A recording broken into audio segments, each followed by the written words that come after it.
sukarela bekerja ini, secara tidak langsung kamu berkomunikasi dengan banyak orang. Di situ kamu mempunyai link, relasi. Nah, gitu. itu menambah kekayaan, keilmuan daripada kamu untuk bekerja. Nah, dengan ketemu dia di organisasi sukarela ini, ya kan juga banyak sekarang itu difasilitasi ya kan, pergi ke Papua, pesawatnya dibiayai, makannya dibiayai, mereka cuma bekerja aja. Disitulah link itu terjalin, simbiosis mutualisme.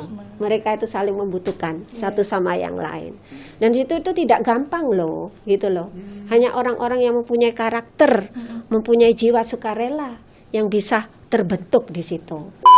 Gini, mereka itu diarahkan kan itu sukarela sifatnya ya, sukarela. Tapi di endingnya nanti kan membentuk mereka itu supaya menjadi pengusaha yang sukses, kan gitu sih ya. Ya pertama mereka memang ya soro-soro dulu, nanti hasilnya dibagi jadi 2. 1 untuk kamu yang mengerjakan, 1 untuk ibu sebagai pengembalian modal. Dan berusaha itu ada habluminallah wa habluminannas, yaitu berusaha untuk meminta berdoa kepada Allah, dan habluminannasnya ya kita berusaha berinteraksi dengan masyarakat.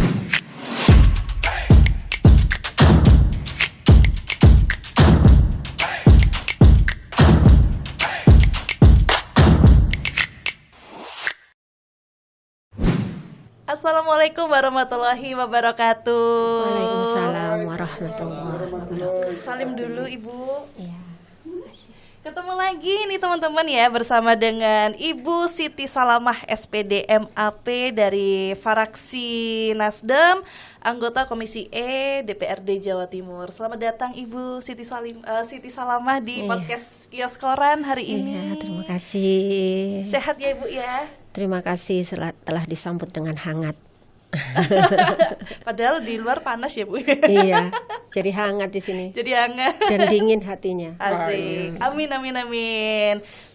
Bersama dengan saya Nilo Rara, yang kali ini kita akan ngobrol santai kembali bersama Ibu Siti Salamah, yang pada pertemuan kemarin itu kami membahas terkait gadget ya Ibu ya. Terus juga Ibu ini sempat cerita tentang Gen Z, yang dimana ternyata Ibu Siti Salamah ini aktif menggerakkan para Gen Z yang ada di dapilnya Ibu. Betul.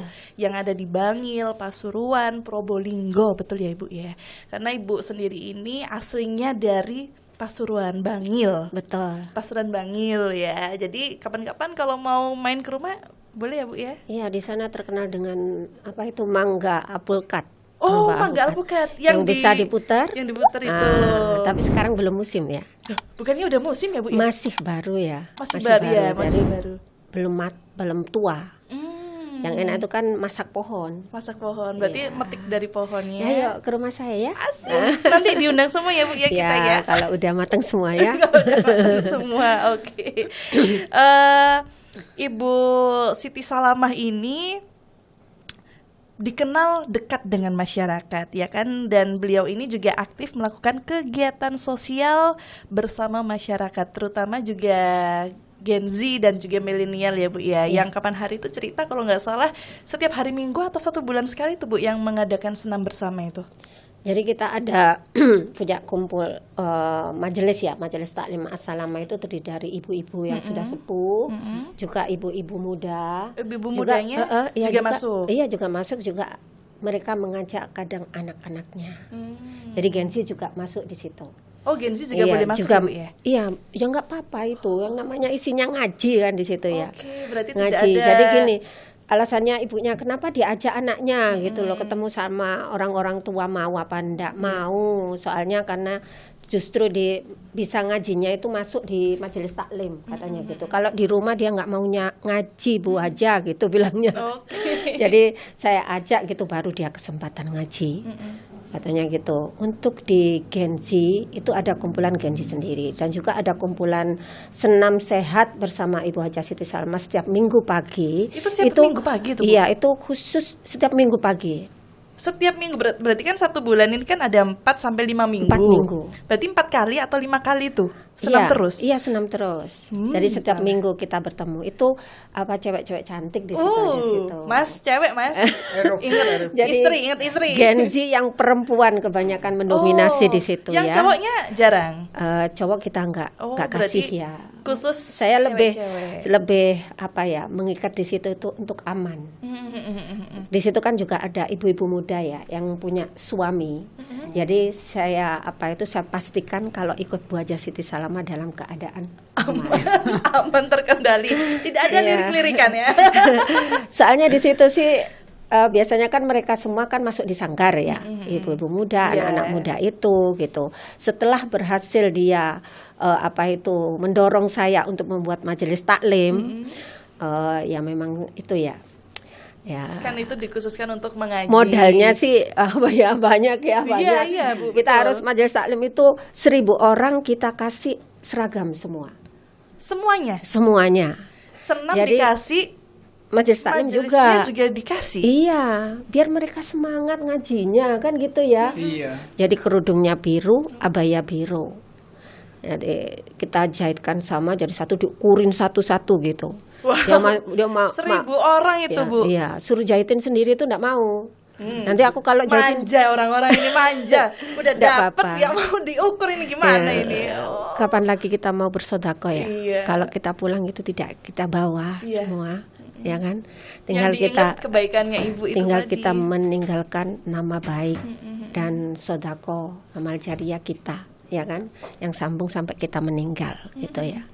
Jadi mumpung katanya itu kalau sudah hari akhir itu di Muslim ya, di di Islam itu semua orang pada kaya. Jadi orang mau sodako itu sulitan. Ya mumpung kita masih bisa ada yang menerima, ya kita upayakan ini untuk bisa dilaksanakan, gitu ya. Betul. Merinding nih. Iya. Ibu, Iya, itu. jangan lupa saya juga mau. Abaya. mau bajunya juga. Nanti siapa tahu saya mau ikut ke sana. Bajunya beda kalau Mbak Rara ya, yang cantik ini. Berarti Iya. anak-anak mudanya boleh Mendorong. ikut. Justru yang mendorong majelis taklim itu ide-idenya anak-anak muda semua. Malah justru anak-anak mudanya Ya itu. Bu, nanti majelis taklim, terus ada banjarinya. Banjarinya nanti itu ada ada tari yang gini-gini itu loh. Tari apa itu? Saman. Oh yang dari Aceh. Tari samannya kan itu Islam ya. Iya. Jadi tari samannya nanti yang nari kita-kita yang muda. Ada yang Bisa nari berarti ya? koreografer narinya. Jadi kita kalau keliling ke kampung-kampung yang nonton banyak. Jadi situlah popularitas itu terbangun. Itulah komunikasi politiknya di situ terbangun. Pokoknya gitu loh. Ibu ini yang memfasilitasi anak-anak mudanya yang harus punya ide besar gitu Iya, kan. semuanya itu anak muda yang kan. Yang saya tinggal menyetujui saja dia memperpresentasikan, menyodorkan gitu. proposal, Ibu yang tinggal baca ini ACC atau enggaknya gitu kan langsung stempel. Terus saya bilang gini, mampukah kamu gitu, laksanakan gitu. Dia mati-matian udah ngelatih itu sampai malam gitu. Ini udah jalan dari kapan Bu? 2014. 2014 sampai sekarang ini begitu masih saya jalan. jadi anak-anak muda langsung datang ke saya dipergunakan. Nggak apa-apa saya dipergunakan, yang penting jangan disalahgunakan ya sayang. Saya bilang gitu. Gitu. Iya, nggak apa-apa dimanfaatkan tapi bermanfaat yang baik Iya. gitu kan. Berarti dari tahun 2014 sampai 11 tahunan berarti ya? Iya, 11 tahun sekarang ya. Wah, sampai dia. nah Semakin banyak. Itu semakin banyak ini Bu. Iya, begitu dengar dikasih seragam, wah. Langsung. Mereka berlomba-lomba semua dari daerah yang lain. Bu, kita juga mau loh bentuk majelis taklim as-salamah gitu. Tapi dikasih seragam, boleh dikasih seragam. Tapi tunggu aktif dulu 300 orang jumlahnya. Oh iya, betul. Soalnya kalau beli kain sedikit-sedikit Iya. Iya. Harus nyetok Terus dan juga sebagainya. biasanya itu ya nggak semuanya ya. Saya sendiri itu kadang kalau dapat yang begitu-begitu langsung cepet gercep gitu kan. Tapi begitu sifatnya dapat manusia gitu, terus nggak aktif. Iya, terus nggak Nggak aktif. Makanya saya tunggu 300 orang dan Iya. lihat keaktifannya dulu, baru saya kasih seragam. Itu betul sih Bu, benar-benar kayak gitu. Setelah berhasil anak muda-muda itu membuat majelis taklim as-salama, idenya itu berjalan dengan lancar, itu disuruh buat senam. Habis senam ini apa lagi kira-kira ini ya? Rekreasi. Gen Z itu. Yang Habis itu kan ini membuat kan sebentar ide. lagi itu kan gara-gara tanah kita mau disita itu kan. Nah, itu. Jadi itu masalah membah hikmah. Iya betul. Ada masalah di balik masalah ada hikmahnya. Iya. Baik. Di bidang E ini membahas terkait kepemudaan, kemudian sosial, kesehatan, pendidikan dan olahraga ya Bu Benar. ya.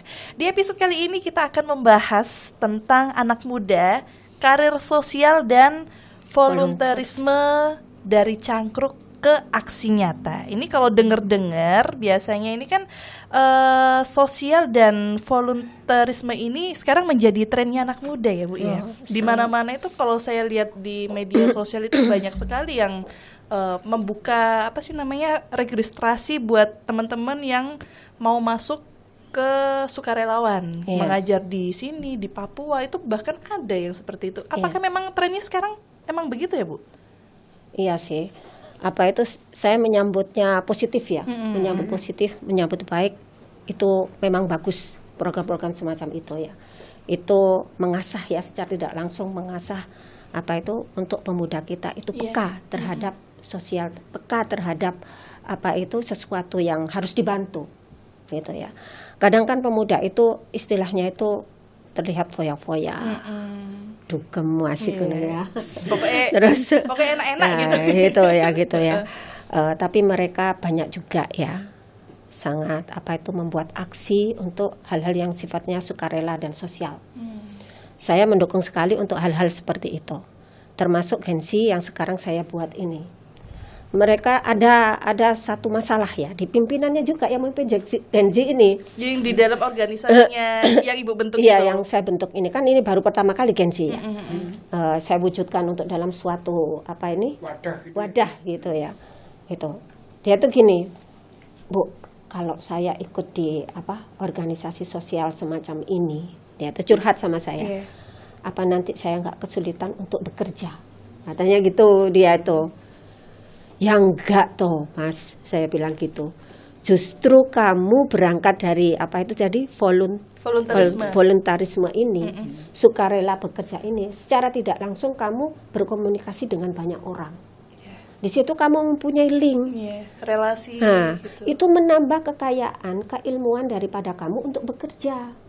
Secara tidak langsung seperti itu, gitu ya Bu. Tapi saya masih ragu. Kalau kamu masih ragu, kamu bisa datang ke teman-temanmu atau masuk ke situ, ya kan? Masuk ke situ, kamu akan menemui orang-orang. Di situ itu saling melengkapi. Ada yang namanya orang itu kan nggak sempurna, ya kan? Nggak sempurna. Ada yang kelebihannya di sini, ada yang kekurangannya di sini. Dengan bertemu di kegiatan sukarelawan itu. Nah, mereka kan saling membantu. Oh, aku punya kebun di sini, gitu. Ada mereka yang sepertinya konten kreator, ya, konten kreator gitu ya. Konten kreator. Ada yang pintar bicara kayak Mbak Rara ini, senyum cantik gitu ya. Pas sekali gitu ya. Ada yang nggak bisa bicara gitu ya. Aku nggak bisa ngomong. Gimana caranya ngomong gitu ya. Nah, dengan ketemu dia di organisasi sukarela ini, ya kan juga banyak sekarang itu difasilitasi ya kan, pergi ke Papua, pesawatnya dibiayai, makannya dibiayai, mereka cuma bekerja aja. Disitulah link itu terjalin, simbiosis mutualisme. Mereka itu saling membutuhkan satu sama yang lain. Dan itu tidak gampang loh, gitu loh. Hanya orang-orang yang mempunyai karakter, mempunyai jiwa sukarela yang bisa terbentuk di situ. Nah itu bisa. Kalau kamu bekerja sudah enak, kamu bisa menemukan banyak karakter, bisa menemukan banyak pengalaman di situ. Jadi saya sangat mendukung sekali tentang voluntarisme ini. Iya, itu dengar-dengar ternyata juga kalau teman-teman yang mengikuti voluntarisme ini bisa mendapatkan beasiswa ternyata. Jadi ya untuk jenjang ke karirnya juga pastinya sangat bisa membantu gitu kan Ya, Ibu tentunya ya. seperti itu. Tentunya harus seperti itu. Mereka kan sudah sukarela ya kan, Iya. sudah membangun suatu sosial yang sangat Iya. bagus dan Iya. baik gitu ya. Tentunya harus disupport dengan hal-hal seperti beasiswa. Iya. Bentuk ya kan? apresiasinya ya, Bu, Iya, ya. bentuk apresiasinya. Karena semua Kalau itu tidak seperti itu akan males. timbul nanti kebosanan. Iya. Mereka juga tidak semangat untuk masuk di situ. Iya. Apalagi nggak semua anak muda itu mau diajak hal-hal yang seperti itu. Maunya Iya. yang instan, yang langsung dapat cuan gitu kan ya, iya. Bu. Iya. Iya. Itu yang punya berduit kayak kuku ini. Amin. Amin Ya, ya, Bu, Bu, ya. ya. Amin. Wajah-wajah berduit ini. Tapi saya tertarik dengan cerita Ibu, bagaimana menggerakkan anak-anak muda tadi sampai ke perkebunan, peternakan, itu gimana ceritanya Bu? Jadi mereka itu sudah mempunyai ketertarikan terhadap saya dulu. Awalnya. Awalnya? Iya, kan sekarang itu ya memang kita itu berangkat dari partai ya. Iya. Tanpa partai kita tidak bisa berhasil seperti ini, ya kan? Tapi figur itu yang paling dilihat. Coba yang di daerah itu pasti harus orang yang itu ya mempunyai figur baik, sosial baik kan gitu. Iya. Jadi saya nyalon ini aja kalau nggak ada dukungan dari masyarakat apa artinya? Gitu loh. Jadi saya kembalikan dari situ ya, mereka ketertarikan kepada saya dulu, Mas. Itu Mas Sony. Jadi mereka datang. Ya kan saya orangnya kan ya seperti ini ya, namanya ibu-ibu basicnya itu kan keibuan Betul. gitu ya. Iya. Jadi curhat-curhat gitu ya, Bu. Saya itu kuliah, punya prestasi. Saya juga mahasiswa terbaik, IP saya bagus. Tapi orang tua saya itu nggak punya, Bu. Terus aku jadi pengangguran ta, Bu, gitu. Curhatnya malah ke Ibu ya. Iya, aku lek cetong ini kadung nangis aku. Mesakne gitu loh, di luar sana itu banyak orang-orang yang punya Yang potensi cerdas. tapi tidak bisa terrealisasikan apa yang dia inginkan gitu ya. Sama itu terus datang lagi temennya, iya Bu, saya itu kerja di kafe ya kan, tapi hasilnya itu sedikit, saya tuh perlu sekolah untuk bisa buat itu namanya apa itu yang bisa buat minuman di kafe itu apa namanya? Barista. Barista itu saya itu Bu pingin sekolah barista, pingin saya itu dihargai kerja di kafe gitu ya.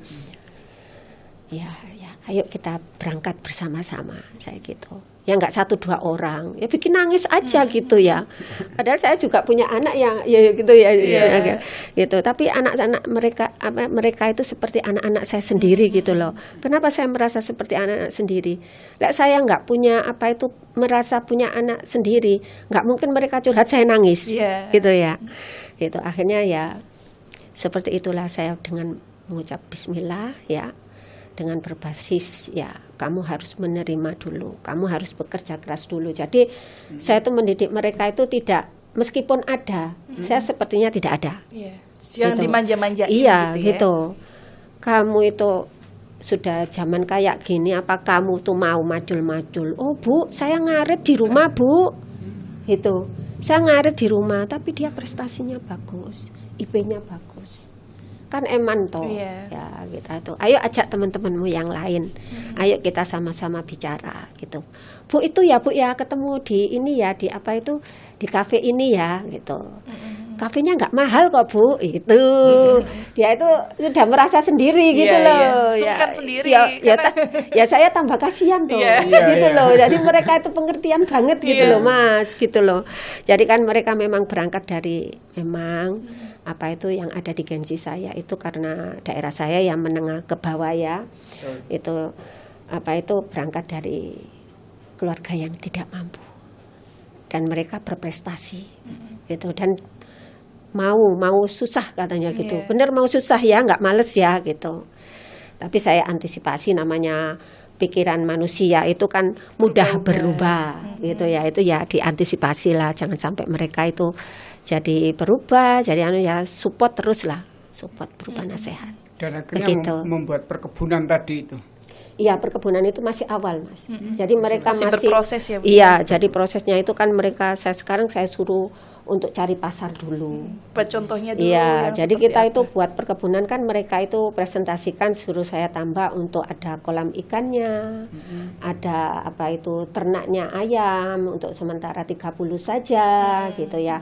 Nanti sayur-sayurnya itu nanti endingnya ya ke UMKM juga iya, betul. gitu loh. Ya nanti ya banyak lah ide-ide nanti apa itu saya pinginnya mereka itu kan berhasil juga jadi Iya. pengusaha. Amin. Dengan bermodalkan yang apa adanya yang dimiliki saya, ya modal semangat dan hati Iya. yang ikhlas Iya. ya. Saat ini sudah berjalan toh, Bu? Ya mereka karena mereka itu terdiri dari ada yang masih kuliah, ada yang baru lulus.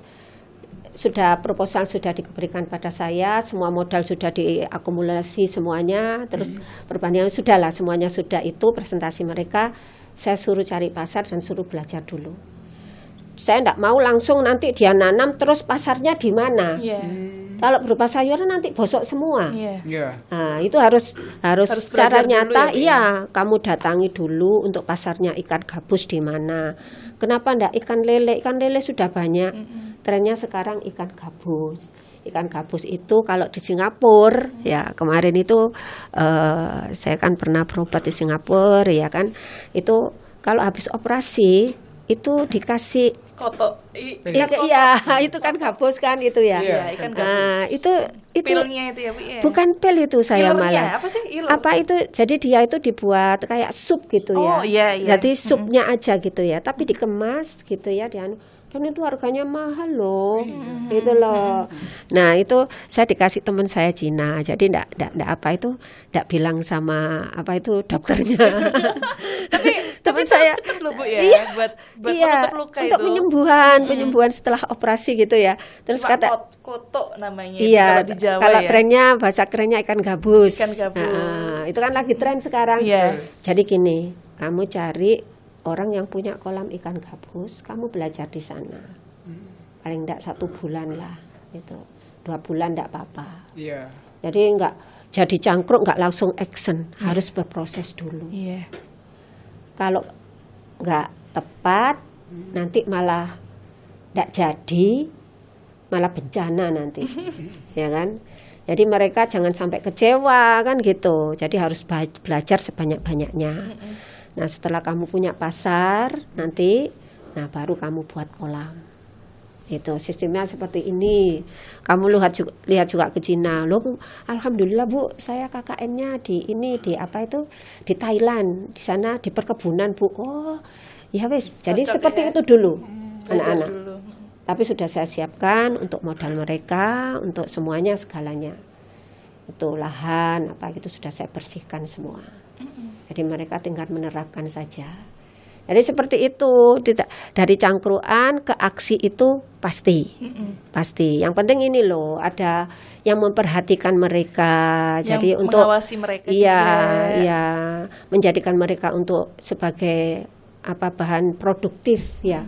Ya kan, mereka itu nanti untuk modal mereka nanti ke depannya itu supaya jadi orang yang sukses ya, berharap Iya, seperti amin. itu. Ya, dengan seperti itu jadi nggak langsung aksi gitu ndak. Jadi harus mereka itu banyak belajar dulu baru kamu praktekkan. Dan itu jangan lama-lama saya bilang Iya. gitu. Saya soalnya Mangkrak nanti. enggak, saya Setelah keburu disita nanti. Iya, saya keburu pingin lihat aksi mereka Oh, iya, gitu iya, loh, iya. gitu Aksi loh. nyatanya seperti apa? Iya, Hasilnya, iya, gitu. Sifat itu. kehidupannya Iya, muncul. iya benar. Iya, Ini iya. kan untuk cangkruk ke aksi nyata versi dari Ibu Siti Salamah. Tapi menurut Ibu sendiri di kawasan Jawa Timur ini, Bu, di Jawa Timur ini anak-anak mudanya kalau bilang cangkruk dulu aksi nanti, ini realitasnya seperti apa? Apakah sama seperti Ibu yang kalau Ibu terapkan tadi kan karena Ibu selalu mengawasi mereka-mereka ini ya, harus cari dulu pengalaman, cari dulu ini contohnya seperti apa. Tapi kalau di Jawa Timur rata-rata generasi mudanya itu habis cangkruk langsung aksi atau sama kayak Ibu yang Jadi diterapkan? gini, ini disesuaikan dengan kearifan lokal ya. Jadi karakter setiap kota, setiap desa itu berbeda-beda, pemuda juga masyarakatnya. Betul. Probolinggo dengan Pasuruan sangat berbeda. begitupun masyarakatnya, begitupun apa itu budayanya, juga pemudanya. Jadi aksinya mereka itu berbeda-beda. Kalau kita itu di Pasuruan itu ya kebanyakan memang kan anaknya memang kebetulan bertemu dengan anak-anak yang gampang ditata. Mungkin karena mereka berangkat dari ilmu ya, dari bangku sekolah ya. Terus kan Gen Z itu yang namanya pemuda itu kan tidak semuanya kuliah. Ada yang lulusan SMA, ada yang itu namanya pemuda desa itu ya anak nggak sekolah, tapi mereka secara otodidak sudah bertani, gitu loh. Sudah sudah bertani secara langsung meskipun tidak sekolah, lulusan SMP, lulusan SD bahkan sudah langsung praktek gitu loh. Jadi langsung mereka terjun ke alam. Nah itu karakter-karakter seperti itu disatukan dalam bentuk satu kesatuan, dalam bentuk suatu musyawarah untuk mencapai suatu mufakat sehingga perkebunan itu bisa dilaksanakan kan gitu. Nah jadi seperti yang dipertanyakan oleh Mbak Rara tadi itu, jadi berbeda karakter tergantung dari daerah masing-masing, situasi dan kondisi alam mereka. Kalau misalnya kalau di Probolinggo itu kebanyakan saya menemui pemudanya itu di pesisir. Bapak ibunya itu kebanyakan nelayan. Jadi karakter mereka itu keras. Juga bahasanya bahasa Madura. Ya kan? Berarti bisa dikatakan habis cangkruk langsung aksi gitu kan? Enggak seperti itu. Mereka juga berproses, ada pendekatan dulu kan. Pendekatan ke pemudanya ini. Saya itu di situ saya belajar. Kamu tuh mintanya seperti apa sih? Gitu loh. Saya tuh pengen punya kegiatan di sini biar aku dapat silaturahmi sama kamu, gitu loh. Sama anak-anak itu gitu. Dan mereka itu kadang, waduh, cocok ya Bu kalau dangdutan dulu Bu, gitu. Bisa bahasa Madura. Nanti Bu kalau dangdutan dulu Bu, nanti ketemu sama teman-teman Bu, datang semua nanti Bu. Nanti biduannya yang itu Bu ya gini. Sama biduan juga. Jadi ya seperti itulah ya. Ya berarti anak-anak beda-beda ya Bu ya? Ya berbeda-beda. Tapi mereka kalau kita pintar-pintarnya untuk mendekati, ya bisa dibentuk seperti itu ya, dari cangkruan bisa ke aksi dalam suatu proses. Betul. Jadi kan setiap daerah memang beda. Iya, memang beda-beda. Surabaya, Sidoarjo. Soalnya itu banyak juga yang anak muda itu pingin-pinginan terus tanpa belajar ya Bu ya. Langsung aksi, wes pengen jualan ini. Nah itu malah gak berhasil nanti itu. Konsistennya nggak ada. Matang. Nah, pengaruhnya akan pada mentalnya anak seperti itu. Ketika sudah tidak berhasil, udah down. Iya. Itu makanya kan rata-rata banyak yang kayak gitu ya Bu ya. Sering dijumpain juga kan anak-anak yang ketemu ya, anak-anak muda ini lagi nongkrong kemudian ayo besok bikin usaha kafe gitu, urun segini langsung, tapi kan kadang nggak seperti ibu tadi kan. Tapi ibu nggak kan bisa lama ya. Iya, nggak bisa konsisten. Nggak ada prosesnya itu tadi.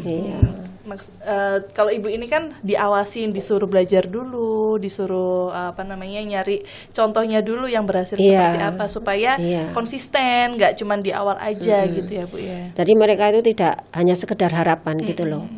Saya bilang gini, modal gimana Bu? Siap. Saya gitu. Jadi mereka semangat. Dan itu sudah harus disendirikan, tidak boleh diodek-odek itu untuk anak-anak itu. Disesuaikan dengan, makanya dia tak suruh presentasi dulu, saya melihat dulu. Kan mereka itu kan berangkat dari macam-macam ahli mereka ya kan. Ada yang di peternakan, ada yang di perikanan, ada yang di perkebunan, ada yang kayak content creator itu komunikasi gitu ya kan, sarjana semacam itu. Dan mereka kita kumpulkan, mampu nggak dia memanajemen, mampu nggak dia memilah, mampukah dia itu memilih. Saya pilih di konten kreator aja Bu. Kita buat perkebunan, kamu bagian konten kreator, kamu bagian perikanannya, kamu bagian perkebunannya. Jadi setiap itu ada yang bertanggung jawab satu orang. Itu kamu pakai siapa temanmu, ya bertanggung jawab kamu. Berangkat dari pasti nanti kalau di suatu jalan itu kalau berhasil kita nggak usah kita bahas. kita bahas aja kalau misalnya ada sesuatu yang tidak berhasil. Ada Gitu. kerikil-kerikilnya. Nah, gitu jadi ya. gimana langkahmu gitu. Jadi kita omong-omong itu tidak hanya 1 kali 2 kali. Saya kan sudah punya kantor ya, kantor DPD Nasdem. Itu kita fungsikan siapapun kapanpun, Ibu membuka pintu untuk kalian untuk berdiskusi di kantor kami di DPD Nasdem Kabupaten Pasuruan. Oh, boleh langsung Gitu. datang ke sana. Iya ya? boleh, di sana ada satpam gitu ya. Jadi siap membukakan pintu gitu ya, dan tempatnya sangat nyaman sekali gitu di sana. Itu kami sudah sediakan juga untuk makan minumnya, ada Enak ya, kopinya, Mas, ya, jadi anak ada mudanya anunya di sana. Jadi forum Ya, mereka kan diskusi harus- itu ada ya Bu? Ya ada, harus ada itu. Kalau nggak ada ya harus diadakan. Harus ada. Sebab semuanya itu bisa tercapai dari diskusi. Betul sekali. Ini kalau ngomongin soal karir sosial, Bu, kan kalau ngomongin volunteerisme ini kan ibaratnya sebagai sukarelawan gitu kan. Nah, yang dimaksud dengan karir sosialnya itu apakah tamat kuliah lalu jadi relawan full time atau bagaimana? Ya mereka kan berbagai ya. Ada yang selesai kuliah ya, daripada mereka kelimpungan ya kan, nganggur terus mikir yang ndak masuk di situ is okay. Tapi itu nggak full time atau bagaimana biasanya? Kan kita itu berkumpul dulu ya, ngomong-ngomong dulu nggak full time. Oh, Dan mereka bisa membuat sendiri jadwal. berarti itu yang Besok organisasi ya teman-teman sendiri. Iya, gitu iya. ya? Jadi gini, ya mereka teman-teman sendiri. Jadi anak pemuda desa itu punya teman-temannya merekomendasikan, Bu, saya punya teman ini ada 6 orang. Nah, kebetulan saya itu kan jadi DPD. Jadi di bawah DPD itu ada DPC. DPC itu ada di 24 kecamatan. Jadi harus ada, setiap kecamatan itu harus ada wakilnya yang masuk di Gensi. Gitu. Jadi jadi bisa kita di situ itu bisa kita menerapkan kearifan lokal dari masing-masing kecamatan, Iya. gitu loh. 24 kecamatan tadi. Iya, ya? 24 kecamatan. Ya seperti itulah. Seperti itu. Baik. Ini kalau ngomongin soal potensi anak mudanya, Bu. Ini kan untuk menjadi agen perubahan lewat relawan itu kan banyak. Itu seberapa besar sih kira-kira untuk potensi mereka untuk bisa masuk ke volunteerisme? Jadi gini, memang berasal sosial itu aksi sosial itu dari sukarela ya. Iya. Iya. Dari sukarela. Sosial, ya. Mereka tidak membayar, Tidak mendapatkan dibayar. bayaran. Ya, supaya Gen Z ini tertarik di situ tidak bosan gimana ya, gitu. Pertama ya memang kita orang politik ya, memperkenalkan itu melalui politik gitu ya, melalui politik bahwa ya sekaligus promosi Partai Nasdem gitu ya. Ayo kita masuk Partai Nasdem gitu. Pertamanya takut mereka itu. Waduh politik kayak gitu Iya, ya, kayak orangnya gitu. serem-serem. Kayak Ya, kaku-kaku. Ternyata Kak Ibu ini iya. kan ramah. Saya gitu. lebih memperkenalkan jangan takut dengan politik. Kita itu politiknya politik riang gembira. Yang gembira. Ngaji bersama-sama. Senam Apa tuh bersama. senam bersama-sama. Banjari bersama Habis gitu ya. ini liburan bersama-sama. Iya itu, minta jatah itu nanti kalau deket-deket pemilu itu Wah. ziarah ke Wali Songo Nah. itu. Ya ndak ndak apa-apa. Ya makan kita itu kan milik mereka Iya. memang. Kita kan dari mereka juga Nggih. gitu loh. Itu harus kita sadari, lek sadar insya Allah selamat. Maksudnya masih disayang sama masyarakat kan gitu. Terus gini, mereka itu diarahkan kan itu sukarela sifatnya ya, sukarela. Tapi di endingnya nanti kan membentuk mereka itu supaya menjadi pengusaha yang sukses kan Betul. gitu sih ya.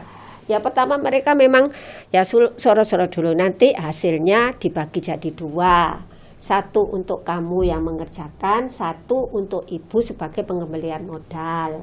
Jadi untuk kamu saya arahkan, untuk yang kamu hasilnya dari kamu itu kan sudah dibagi 2, itu bagian 2 lagi, 1 untuk ditabung, 1 untuk kamu dan teman-temanmu. Wah setuju Bu, gitu anak-anak gitu. Jadi harus gitu. Jadi memang sukarela, tapi kan harus dihargai mereka itu, gitu loh. Mereka itu capek loh, gitu loh. Iya, Bu. Seperti itu tadi ada itu kan voluntarisme itu yang berangkat ke Papua. Iya. Pesawatnya dibiayai, makannya dibiayai, terus dia mendapatkan beasiswa, gitu loh. Nah, endingnya itu di situ. Iya. Itu langsung mereka itu yang tadinya capek terus dikasih beasiswa itu udah langsung semangat lagi Iya. pasti. Merasa berharga. Betul sekali. Gitu loh. Kalau nggak dikasih apa-apa ya berhenti di tengah jalan pasti. Tapi namanya anak muda itu kan punya kelelahan emosional ya Bu ya. Pastinya nggak yang kata Ibu Siti tadi kalau perasaan itu bisa berubah-ubah. Seneng-seneng saja. Iya, kadang bisa berubah. Pertamanya seneng, terus kemudian capek. Akhirnya emosionalnya lelah. Nah, ini bagaimana solusinya supaya mereka ini tetap antusias, tetap konsisten dalam melakukan sukarelawan tadi, Bu? Iya. Jadi kembali ya manusiawi itu. Manusiawi, bosan, lelah, capek, marah gitu ya kan. Itu manusiawi. Ya kita itu ya pendekatan lah pada mereka. Ada saatnya lelah, ada saatnya kita bahagia, ada saatnya kita menangis bersama. Gitu itu harus diterapkan ya kepada anak-anak. Jadi tidak semuanya untuk mencapai jenjang yang paling tinggi keberhasilan dan kesuksesan itu dengan gampang, dengan mudah, dengan bersukaria, tapi dengan lelah-lelah kadang berdarah-darah. Gitu ya kan. Kembali ke perjuangan Indonesia jadi maju seperti ini. Jadi kamu nikmat coba kamu hidup di zaman dulu penjajahan, makan ndak enak, pakaian nggak punya, kedinginan, gitu loh. Banyak bersyukur, lebih mendekatkan diri. Apa itu diajak mendekatkan diri sekali lagi agamis gitu ya, agamis juga nasionalis ya. Anak-anak kan nggak mungkin kan itu pengennya seneng-seneng terus juga gitu ya. Kalau kamu lelah ya berhenti istirahat. Kalau kamu pengen bahagia ya bahagiakanlah dirimu, apa kesukaanmu. Kamu suka makan enak, kamu suka berenang, kepingin bercamping, bikin piknik, lakukan. Ya tidak harus terus-menerus bekerja non-stop. Kamu bukan robot loh. Kadang juga ada capeknya. Robot ada baterainya kalau habis itu harus dicas gitu loh. Sama manusia ya, kita punya perasaan, ngecasnya kita dengan istirahat, berdoa sama Allah. Jadi gini, kembali ke agama ya, kita itu manusia itu dikasih keleluasaan cuma untuk berusaha. Selebihnya itu yang menentukan adalah Allah. Ya kita itu ikhlas dalam takdir gitu ya. Dan berusaha itu ada hablum minallah wa hablum minan nas, yaitu berusaha untuk meminta berdoa kepada Allah, dan hablum minanasnya ya kita berusaha berinteraksi dengan masyarakat, dengan belajar, dengan berusaha ini, dengan ini belajar itu, seperti itu. Jadi saya itu ya namanya anak-anak, kalau nangis ya kita peluk ya kan gitu. Ya harus seperti itu ya, manusiawi ya. Lelah pasti ada, capek pasti ada, nangis itu harus ada. Kalau nggak ada nangisnya kita nggak ada down ya. Begini berarti kan? Sombong nanti. gitu ya Mbak. Oke, betul sekali. Berarti ya memang namanya bosan, lelah itu manusiawi ya Bu ya. Jadi solusi dari Ibu Siti sendiri adalah melakukan pendekatan, karena Ibu kan sebagai ibu, jadi kalau sama anak-anak ini udah kayak anaknya sendiri gitu kan. Mungkin kalau itu capek ya anugerah keibuan itu mungkin ya. Solusinya itu cocok di ibu gitu kan, langsung jadi sosok seorang ibu. Udah sini, kalau capek udah tidur aja, istirahat dulu, nanti kita kerja lagi. Iya, gitu. zaman sekarang itu tidak bisa seperti zaman kita dulu ya. Yang keras gitu. Iya, ya, Bu ya. Iya. Yang penting kita harus punya patokan ya. Jangan sampai kita itu terlalu menyayang anak, jadi berlebihan. Anaknya malah manja nanti. Jadi nggak berhasil nanti gitu loh. Contohnya aja anak saya dulu itu ya, jadi dokter itu. Jadi dokter itu pagi itu harus bangun sudah. Bangun, harus mandi. Harus awalnya kamu itu dengan mengaji ya, buka Al-Quran gitu ya. Setelah itu belajar dia.